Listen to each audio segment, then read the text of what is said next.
We shall now receive the Minister for Gender, Children and Social Protection, the Honorable OTIKO AFISAH DJABA'.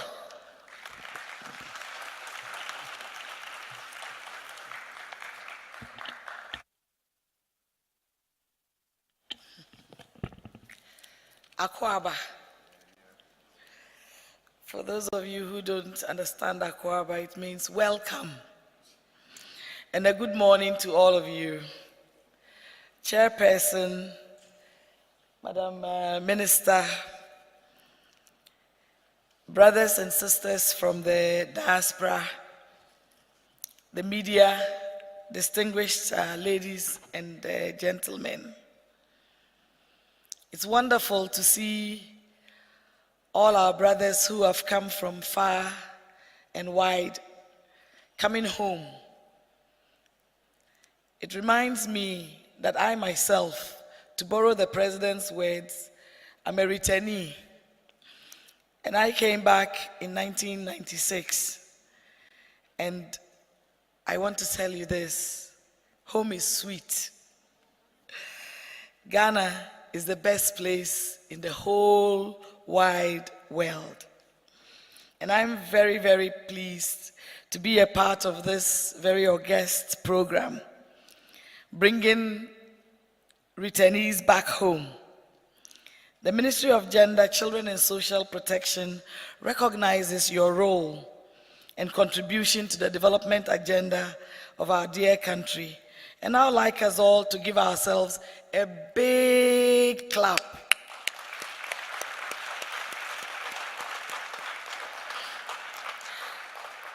The relevance of your contributions in promoting the empowerment of our people, particularly women, in both the economic and political spheres, nationally and internationally, cannot be lost on us.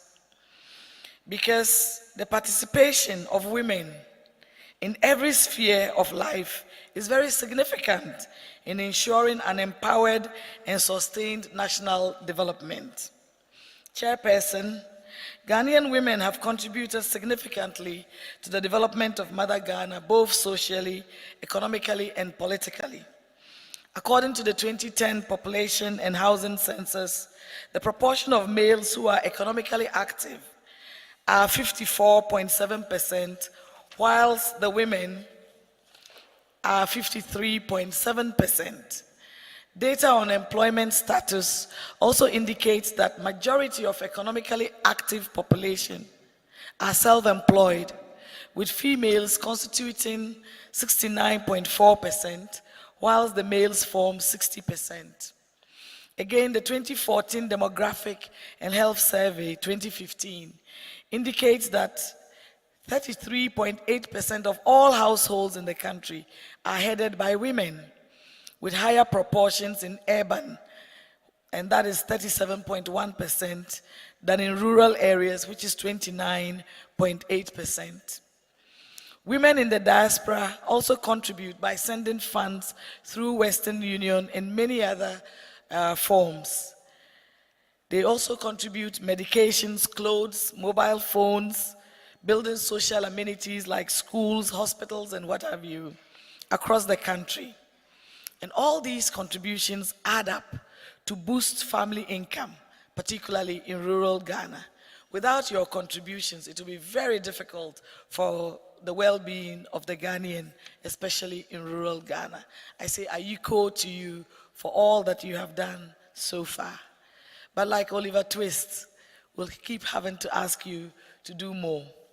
Distinguished ladies and gentlemen, these statistics and contributions from women suggest that females participate fully in the economic and social development of the country, although their contribution is frequently undervalued in national accounts. In the area of politics and decision-making, representation and participation of women in Ghana has been slow but progressive. Currently, women parliamentarians form 13%. That is 37 out of the 275 membership, and that is unprecedented. 25% of the ministerial positions are occupied by women, while 14% of women have also been appointed into other political positions. Although we have made some gains, the number clearly shows that women are not represented enough in politics and decision-making in the country, especially because women are close to 52% in this country. So the gender inequality continues. Most often the argument is that women are not available to be appointed or elected into these positions. But I say that is a myth and false assumption created by men. Women, are you not available? Are you not available? We have role models like Esther Oklu, who started Nkulenu Industries. You remember the palm nut soup? We have the Hawa Yakubus. We have the Nana Kunedus, Teodosoko, who made our flag. Dr. Letitia Obing, the first female doctor.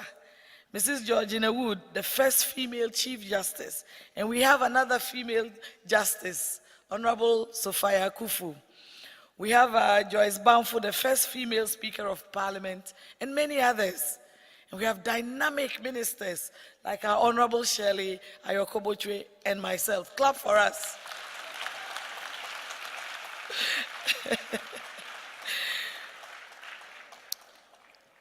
And the one leading us is our beautiful mother, intelligent First Lady, Mrs. Rebecca Akufo-Addo.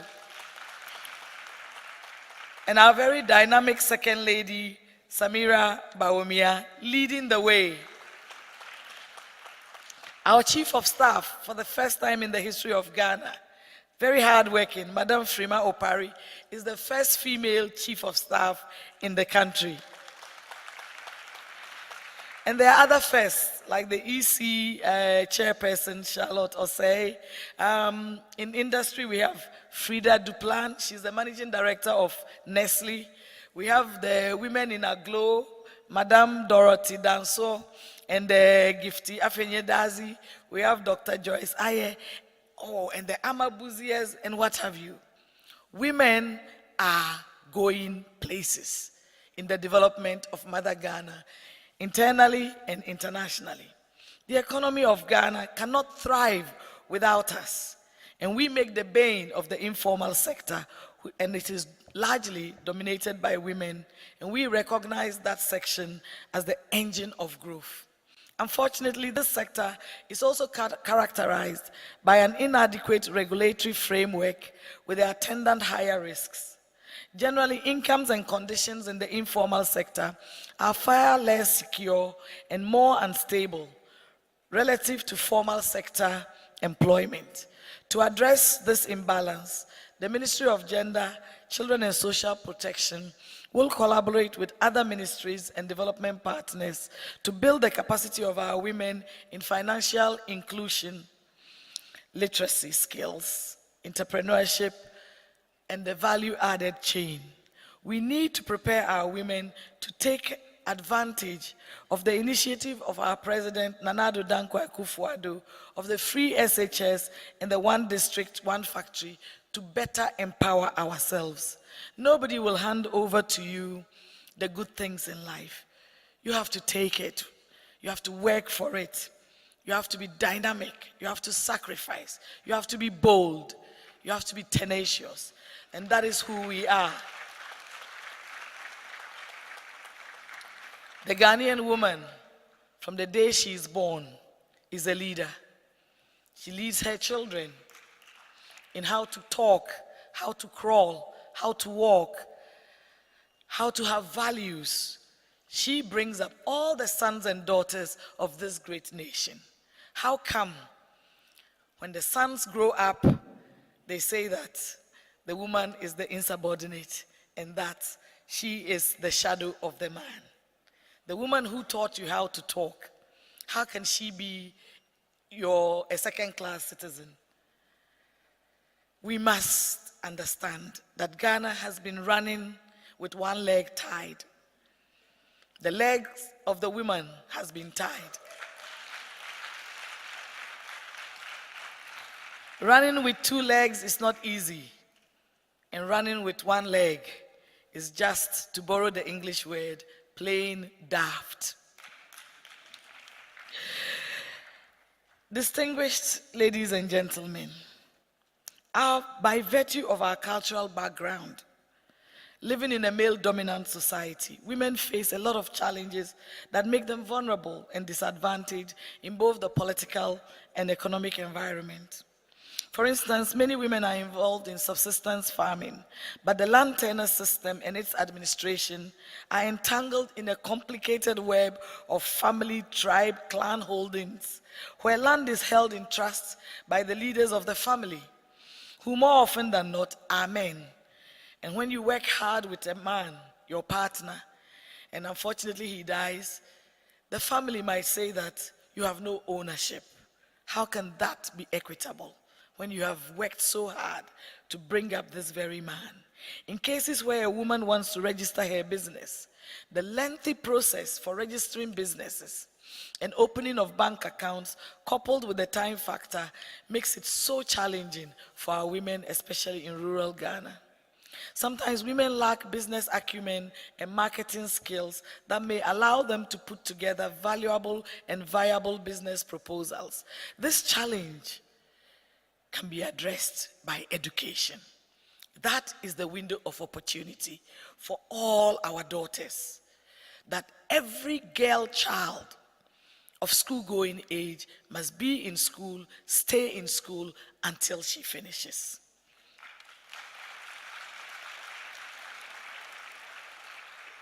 There is no educated woman whose son will not be in school. We are not discriminating against the men, but this is positive discrimination for all our sakes. And the government of Ghana recognizes that women's economic and political empowerment are core developmental objectives, which can enhance productivity and improve development outcomes for the next generation. This is why the government is working with the ministry to ensure that Ghanaian women are fully involved in the economic and political spheres of the economy. One initiative that has worked out to lift women out of poverty is the Livelihood Empowerment Against Poverty, popularly known as LEAP, to leap people out of poverty. And the beneficiaries are also women. Apart from the cash grant paid to needy women under this program, some beneficiaries are now being given vocational skills training to empower them economically. And the evidence of this, it's outside in our stand at the back of all the stands in the exhibition hall. You'll find Kayaye, reformed sex workers, physically challenged, healed lepers, widows, and many other vulnerable people who we have trained and supported with a startup to be able to start some productive work to provide a better income for themselves and their families.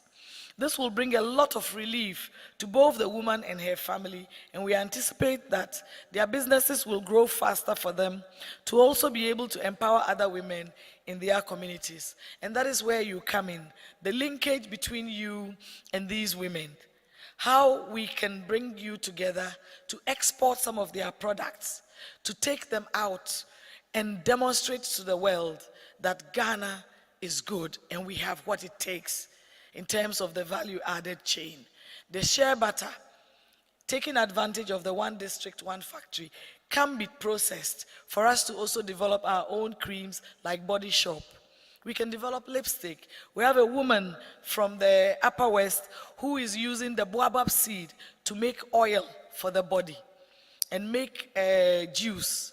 We have women who are using dawadawa to turn into what you call the Maggi cube, into the dawadawa cube. We have the smokes and we have the baskets. We have raw talent and the world is our oyster. We can go as far as we want to go. That is what we want to talk about here.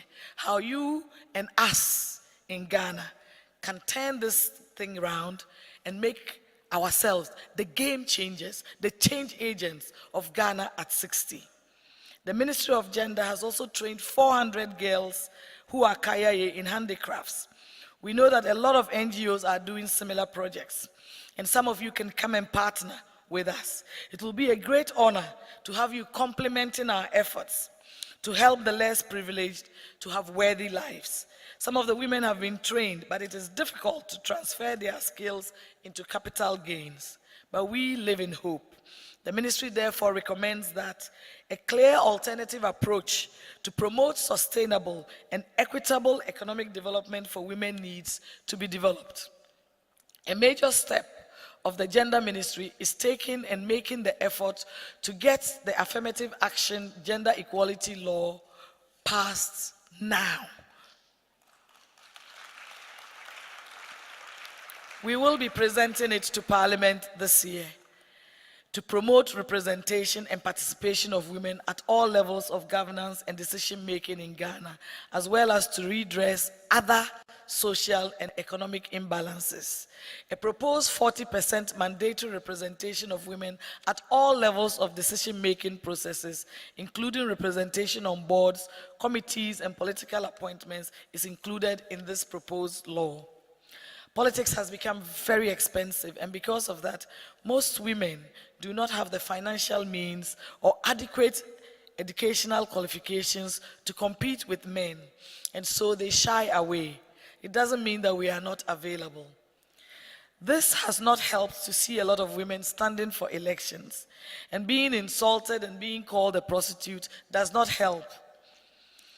We need to work together to change the minds of our society from early socialization about having women in decision-making.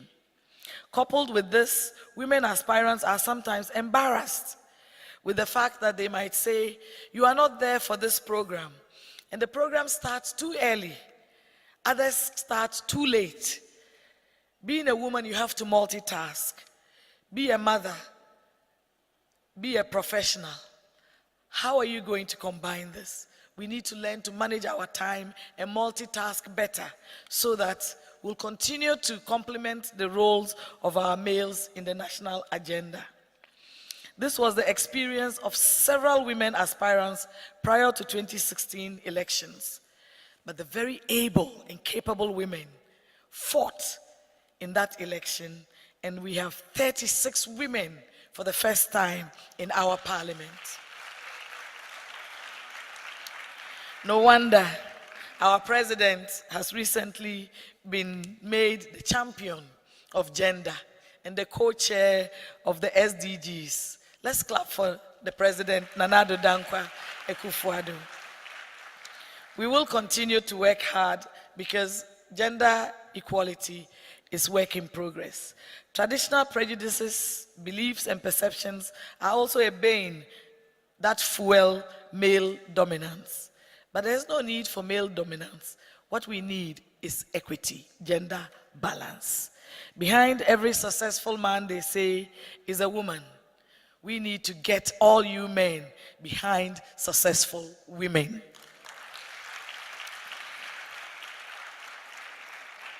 Politics, however, goes beyond education and wealth. It involves understanding of issues that need redress in various communities and an understanding of one's own ambitions, potentials, and objectives in life. Internal migration, seeking greener pastures, brings about a phenomenon called Kayaye. And we are working to have a mapping and a database so that we can engage more women or females who come to the cities to engage in head pottering known as Kayaye. And that is why we have trained 400. This year we're going to train 1,000. And when we work with you and you are able to send some of their products outside, I'm sure we can reduce this menace. The other threat to the development of women is human trafficking. You hear all these stories, gory stories of young girls seeking greener pastures outside of Ghana, and they end up being sexually or physically abused, sometimes dying. Home is the safest place on earth, and we will be working closely with the Ministry of Foreign Affairs, Ministry of Interior, National Security, Aviation, to see how best we can harness the potential of these young girls, give them the necessary training to be able to have a good life in Ghana. And those who want to go outside, we need to have a record of them. And they need to know that wherever the embassy is in Ghana, is home.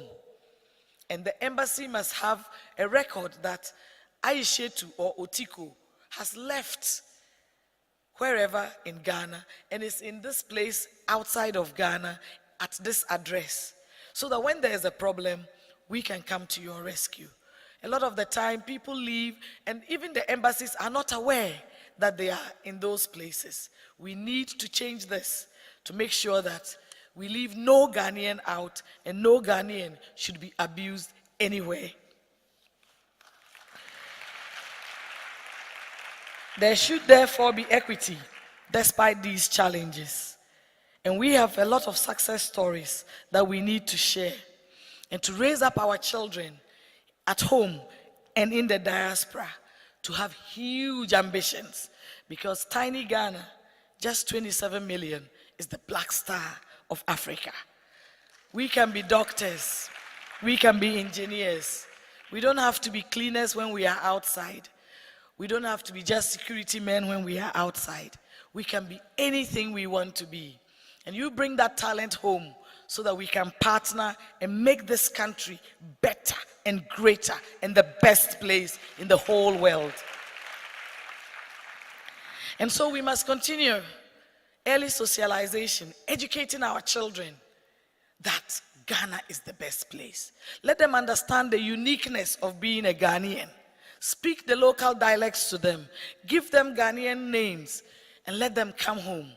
This Diaspora Summit is not an event, it's a process. And next year, we want to see you here with your children, our children, so that when the ROPA comes and all the other things that you are asking for, and you go to be an MP anywhere, you will not need a translator because you have been speaking your own dialect wherever you are.